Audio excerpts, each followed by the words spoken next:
Hi, this is Tawana Freeman, and welcome to the C-Suite.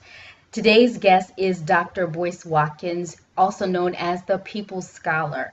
And we invited him to the C-Suite because we believe that he has a very interesting perspective when it comes down to understanding current news, world news, what's happening in Black America today.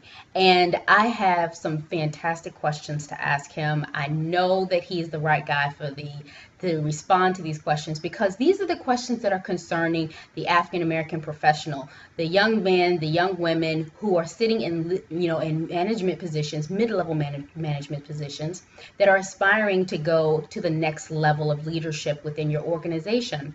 And so we are wanting to ask these questions of, Dr. Watkins, just to shed some light on what he views as what's going on and what we can do differently, how we can better prepare ourselves so we can take advantage of opportunities that are available. We may be a little surprised at his answers, but that's okay. But that's exactly sometimes what we need is a different view, a different perspective. So welcome to the C-Suite, Dr. Watkins. How are you? I am fine. It's very good to see you again. How are you? I'm fantastic. Now, we don't have to be formal, so I'm officially out of my formal zone. You Okay. are a friend of mine, and I think that you and I both have had this discussion so many times on various levels and different occasions as things have popped into the news. A lot of professionals believe that now or these Obama years was the right time or the perfect time for us to achieve certain levels of leadership, getting into the corporate offices and what they call the corner offices. So and the thing is that it's not really happening. And you know as well as I do that the economy, obviously, there was a huge shift in the economy, and a lot of people were downsized. You have a very high unemployment rate. So, some of my first questions will most likely basically have a foundation regarding the circumstances surrounding the Obama years that we're in right now. But I believe that where we are and how we view what we do differently is super important, whether it's entrepreneurship, which I know you're a fan of, and or just becoming a little bit more crafty or skilled at positioning yourself differently, to where you're not disenchanted with the fact that you're not selected or that you're not put in those places of leadership that you were aspiring to. So my first question is, how would you describe the current climate of African American professionals in corporate America? I would say angry. I think that there is a large, somewhat silent or at least unheard majority of very angry black middle class people.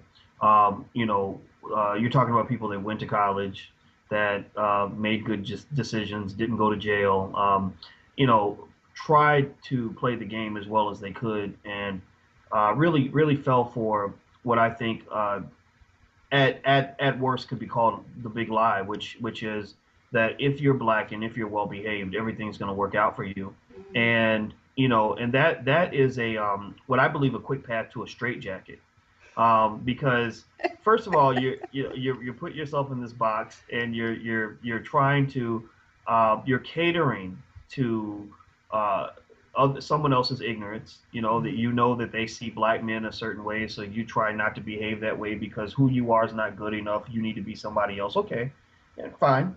But so you do all that, right? And you play that game and you make the right decisions. You code switch. You go to seminars on how to be whatever it is you think you need to be to succeed in corporate America, and then you still see that promotion goes to the white guy down the hall. And so I think that there's a lot of anger there. I see it not just in corporate America. I see it in academia. A lot of young black scholars come out of school and they're so excited about their careers, and they think they're gonna just climb the top of the ladder, and they falsely are led to believe that the reason that their predecessors did not succeed is because they weren't as qualified as them. They weren't as hardworking as them. They weren't as disciplined as they are. And so we sort of think that, look, I'm the first smart Negro that ever existed, which means that, all these other people have failed, but I'm going to be the first one to succeed. So Yes. what happens years later, unfortunately, and this happens in corporate America, it happens in law firms, in academia, et cetera, is that you see people become a little disgruntled. You hit your mid 30s, late, early 40s, maybe mid 40s, and you're not quite where you want to be, and you don't quite know what to do. So I think that If people aren't very clear about who they are, if you don't have a solid, anchor in terms of knowing who you are, knowing that you are somebody, going back to Jesse Jackson's cliche, knowing that you are somebody, even if you don't get that fancy office down the hall, if you don't have that anchor, it can literally drive you crazy. I've literally seen people end up needing therapy because they will be so mad. I knew a guy I talked to not too long ago who literally talked about how he wanted to go down the hall and punch his boss in the face. And I said, I know you're not going to do this, but the fact that you're that angry is bad for you. You're carrying that poison around with you. And I've seen it happen so often. So I would describe it as angry and for good reason. You know, do you think it's different for men versus women? This Um, anger? Yeah, I think that men process anger differently than women do, but I wouldn't sit here and pretend in the least that somehow the plight of black men is worse than the plight of black women. I think it's different, right? Malcolm said, and I agree with him, that there's nobody more disrespected in America than the black woman, because they get it from white America, then they get it from us. I think, for example, you look in black leadership and you see all these black men that are in these prominent roles: Jesse Jackson, Al Sharpton, Cornel West, Tavis Smiley, Michael Eric Dyson. You name all these people, but where are the women that get invited to those tables? Julianne Malveaux should be in the front of all of them because she's smarter than all of them. She has more education than all of them. So why isn't she out front? And so ultimately, I think women go through a very different kind of oppression than black men do. But there are some areas where women fit a little better than men. I think that when you look at the way men lead, the way men kind of think, the way our testosterone flows, men typically are more comfortable having women next to them as opposed to having another man there that's going to compete with him. Because men compete, right? So if you're a black man and you do fit in that space, you're better off sort of taking that Forrest Whitaker, the butler role, where and I know you and I disagree about the movie, They don't go but there. no disrespect to Forrest. He did a good job. I'm sure it's a great movie, but you're more likely to fit if you are a non-threat, right? Right. But the thing is, a black man can be a threat just by being tall, just by being smart, just by being assertive, or and God forbid he become aggressive. It's a wrap, right? So ultimately, I think what you have here is a scenario where the family once again is affected because so many black men end up disenfranchised, either involuntarily or voluntarily. Voluntarily, like I voluntarily disenfranchised myself because I said I'm not taking this crap. You're not gonna treat me like a boy. I'm a man. And so you have the men disenfranchised, and fortunately I was able to do okay, right? I went and started my own business, and I'm okay. But I know a lot of people who are disenfranchised who have nothing. And so if you think about this, when the men have nothing to fall back on, and the women are working and succeeding in corporate America and bringing home the bacon, what does that really do to the structure of the family when so many women feel that they don't even have a man that they can really look up to and respect? So ultimately, I think that it is different for men and women, but I wouldn't say it's easier for either group. You bring up so many interesting points, and I'm gonna have to bring you back to cover some of those additional points. But I wanna address the something that you said in reference to um, being in those positions, being angry at the fact that you have not been selected, though you're qualified. You've done everything right. You went to the right schools. You had all the right positions that led up to you being in mid-level management or whatever level of leadership that you are now. And you're knocking on the door of the C-suite, right? And you're knocking on the door to that place where you actually say this is the grail, right? And it's not happening. Okay, so the anger starts to drop in. Do you find that it is, I don't know how, from your social circle, do you find that majority of the people that are in that position from your social circle, do you find them taking the leap and moving out of those organizations or those structures to follow that path of entrepreneurship? Are you finding them becoming, saying, you know what, enough is enough, I'm tired, I have to do something different, otherwise I'm gonna always feel this way? Are you seeing that? I'm seeing it in some cases, but not in enough cases.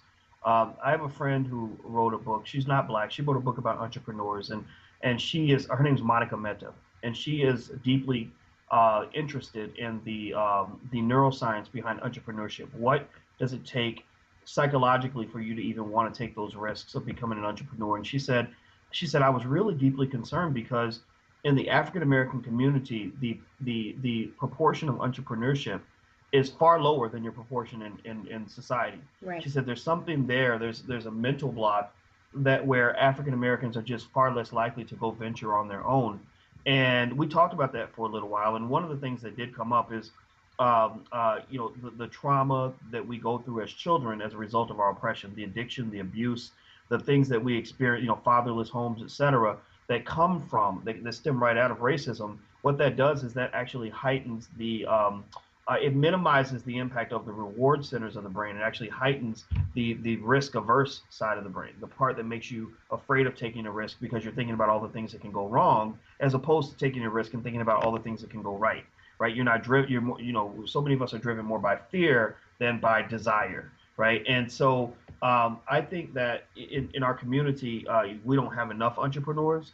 I don't think we understand the importance of entrepreneurship in our community, the importance of owning the land on which you stand, and what that means when it comes to obtaining various forms of political and economic power in this country. The civil rights movement gave us certain elements of political power or a semblance of political power, but really political power. I say this, in my book Black American Money, that political power without economic power, it's like having a driver's license when you can't afford to buy a car. In that case, you're only going to get to drive if somebody else gets you a car. You're only going to go in the direction they want you to go. You're only going to go as far as they want you to go. And if they put you in the back seat, then that's where you're going to be too. So ultimately, we have to understand where entrepreneurship fits into that whole scheme of obtaining true equality. And then we also have to learn, the cultural aspect of planting seeds that don't grow overnight, right?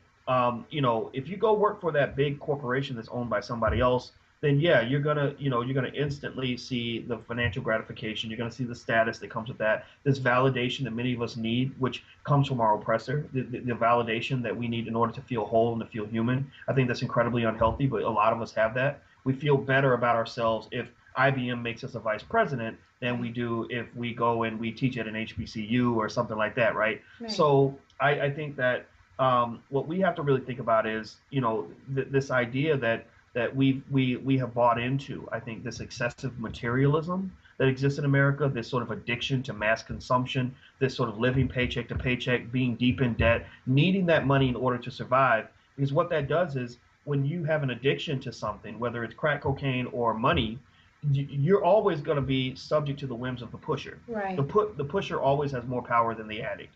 So ultimately, we become addicted to a commodity that we do not control, which ultimately threatens the security of our community. Yeah. So I think entrepreneurship should be called for. I'm seeing it sometimes, but really what I'm also seeing on the flip side of that is people just sort of surviving. I think Black people, we're wired to survive. I think Black women are the best survivors of all time.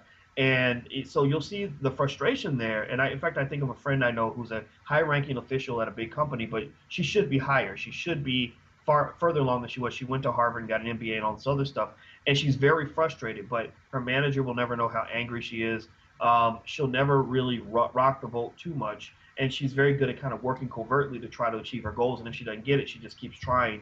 So I think that that's what we're doing. We're just sort of surviving, which I don't know if that's a way to live. I don't think surviving is the same as living. And I encourage people to try to live a little bit.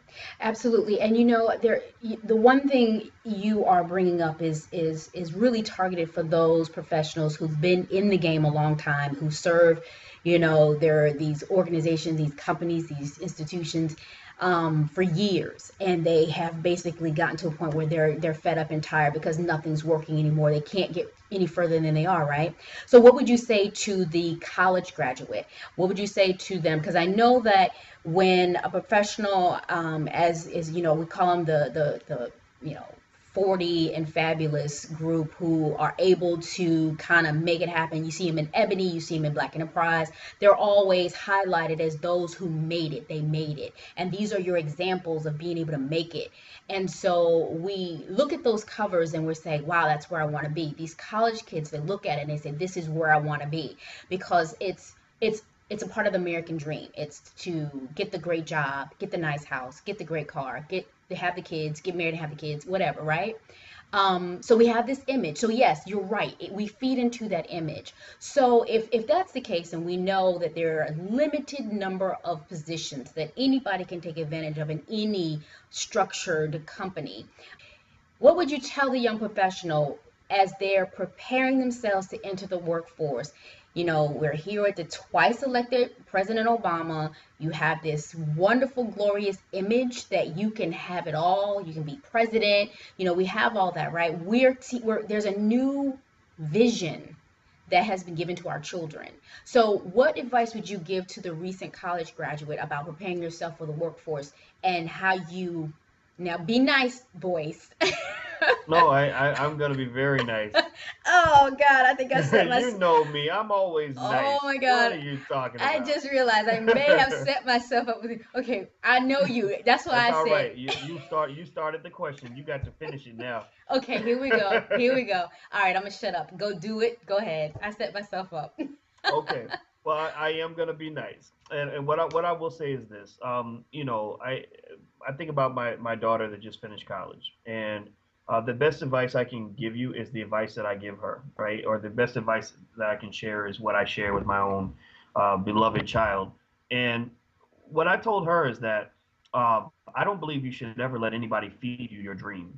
You know, your dream has to come from you, and your dream is your dream should be your drug. You know, and it's okay to be addicted to it. I said that on Facebook today, and I just like that because to me, I have been very happy when I was happiest as a human being was when I was deeply in love with my dream. You know, and you're working toward it every day. It doesn't feel like work. It feels like you're floating on a cloud, and you're just achieving these new highs every day, and it's been an absolute fantasy for me. And it's a weird reality because I see so many people who hate what they do every day, and I don't know what that feels like. And so what I told her also was, I said, look, when you go into the world, your goal is to find a way to pay your bills and save for retirement.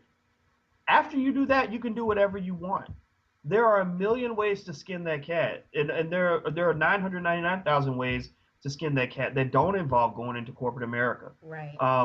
She isn't the kind of person that wants to sit behind a desk all day, and so I said, look, just find a way to make enough money to do what you got to do, and then go do what you want to do. And so I believe, for example, that every African American, every black child especially should know how to start their own business, even if you work for somebody else. That's what I believe. Because even if you get a good income from a corporation, that money can cut off in a second. You never become dependent on somebody else to feed your children. So that means you don't live paycheck to paycheck. You don't want to spend your whole life in debt. You don't want to get all your money from one source. I mean, that right there is fundamental. I think also beyond that, I would be hesitant to allow anybody to define you. If someone asks me like, "What do you do for a living?" I don't know what to tell them. I can tell them where I went to school and what I studied, but I Right. don't know what I do for a living. I get up and I write articles and I do interviews and I go give speeches and I'm just Boyce. And that was a very deliberate, conscious decision. I had to kind of escape from the plantation, and like every other runaway slave, they were trying to cut my foot off. And so I mean, so to speak, not to belittle what real slaves went through. I mean, there's no comparison there, but it's similar in that you get in trouble for being a bad Negro, no matter what level on the totem pole you are. And so what I would just say to that young person is, figure out what your dream is, figure out the business model behind whatever it is you want to do. And I think that being an entrepreneur is great. I also think people should understand that financial freedom is not the same as being rich. It Right. doesn't, you don't have to be rich to have financial freedom. It just means being able to pay your bills without having to kiss somebody's ass. Excuse my French. If you can pay your bills and save for retirement, and you don't have to kiss up, you don't have to fold, you don't have to do anything unethical, then you're free. You're able to live free. And I don't think there's anything more precious than freedom. It's like the best gift certificate in the world that you can use in any store. Like freedom is something that everybody can value. So that's the best advice I can give them, is not to say you should go do this and go do that. It's to say try to find a way to be free. Right. And if they can figure that out, and that's not a that's not an educational process. It's not a professional endeavor. That's a spiritual journey. finding out who the heck you are, and then finding a way to fit that person into the world in which you live. If you do that, you can live a great life, in my opinion. And I love the fact that you mentioned, use your daughter as an example, saying that you advised her to, you know, look at a dual path. Yeah, you can get a paycheck and you can work for someone, but you can also have a more fulfilling life by doing in parallel something that you love. And I subscribe to that model. I did the exact same thing. I've always done that, where, it's always been what I do for them and what I do for myself. And what I do for myself is far more fulfilling. Okay, so last question, Dr. Watkins, and that is in reference to looking down the road at the 2016 presidential election. So here we are. Rumor is that, not old, but You know Hillary. she's old. Oh God, I'm trying to be. I'm trying not to be. She ain't Raven Simone. She's old. Okay, Hillary Clinton. Hillary Clinton could be running for president in 2016, which would be interesting, right? What do you have to say about, or what are your views about the how that would affect the African American? I mean, we've had a Clinton in office before. We know how the Clintons kind of think. We know the rhythm of the Clintons. I'm not saying Hillary's like Bill, but I'm just saying that during the Clinton years, a lot of folk made a lot of money. How do you perceive, or what do you think could happen in 2016 if Hillary is on the ticket? I think that the presidency will be what we make it. The good thing about a Hillary Clinton presidency is that we are not under the illusion that she is a black woman. We're not, she can. Boyce, wait, it'd be good. No. I'm gonna be good. Honesty is good, and I think that if we are looking at her and we're saying, Yeah. okay, okay, white lady, we're gonna support you. We love you. We think you're great. What are you gonna do for us? I Yes. think that's what that becomes the disposition that I think we could have as a community. Although Bill kind of fooled a lot of people, but I think the black community overall is politically more intelligent than we were, say 10 years ago. I think the Obama presidency was a huge educational experience for us. And I think that we passed the test. I think we grew as a people. I think that as you saw the perception of Obama change through time, where it went from darn near worshiping him like he was some kind of a religious figure to questioning certain things that we saw coming out of the White House. What's the result? Yes. Eric Yes. Holder, the Attorney General Eric Holder, makes probably the most significant incarceration policy announcement Yes. in 40 years. Yes. God bless him. So, and people have to understand that came from expressing your discontent, letting the politicians That's know right. that we expect this to be a quid pro quo. This is not a quid pro you, right? So ultimately, I think when we go into the Hillary presidency, if she is president, which I hope she Yes. is, I don't want a Republican in office. Yes. We know the Republicans are pretty much owned by the wealthy, and they just their goal is to pretty much destroy the country. I really believe that.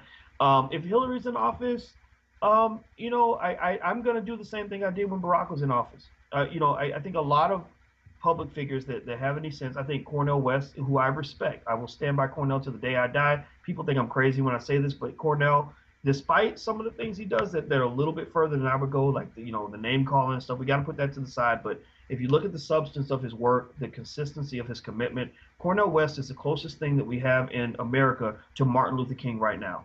He's a scholar. He's a scholar like Dr. King was. He's a man of God like Dr. King was. He's willing to speak up for the poor, which most people don't do, but Dr. King did that. Also, he's willing to lose money and lose friends to stand up for what he believes in. That's true. I can't tell you, Tawana, how many people I have seen behind the scenes that have sold out the black community so they can maintain friends in the White House, so they can go to dinner with Barack and Michelle. You can't think about that type of stuff. And so ultimately, I think that when you talk about a Hillary Clinton presidency, you're going to see certain people that are going to be very consistent in terms of dealing with Hillary the same way we dealt with Barack, probably harsher, because that there's not going to be as much resistance. I think Julianne Malveaux will be very consistent in dealing with Hillary as she was with President Obama. Then you're going to see people kind of manipulating and sort of repositioning themselves so that they can be taken care of in the new administration. But ultimately, I think that over time we'll know who the true quote unquote freedom fighters are versus those who are kind of in it for other reasons. And I think the Hillary presidency can be good for us, but it's not going to be good just because she's in office. It's going to be good because we make a conscious effort to love our children and mobilize around the issues that matter to us. And we have the courage to go to those political leaders and say, I don't care if you're a Democrat or Republican, black, white, male, female, my community matters to me, and you need to show that it matters to you, or we're not going to support you. It's really that simple. And I think if we have that attitude, I think we're going to be fine. Even if we have a Republican in office, I think we can actually advance under a Republican presidency more than under a Democratic presidency if we are more assertive. And the reason for that is because what determines the progress of our community is what we do, not what they do. It's what we do. So that's my perception of 2016. We've been talking with Dr. Boyce Watkins, and we're in the C-suite, and it has been, as always, a pleasure talking with you. You're my friend. I love having you around. I appreciate your time, and I look forward to having you back on some other topic that I'm sure that will have me holding my face in my mouth going, oh God. So thank you so much, Boyce. We'll talk soon. Thank you, Tawana. The pleasure's all mine. Take care now.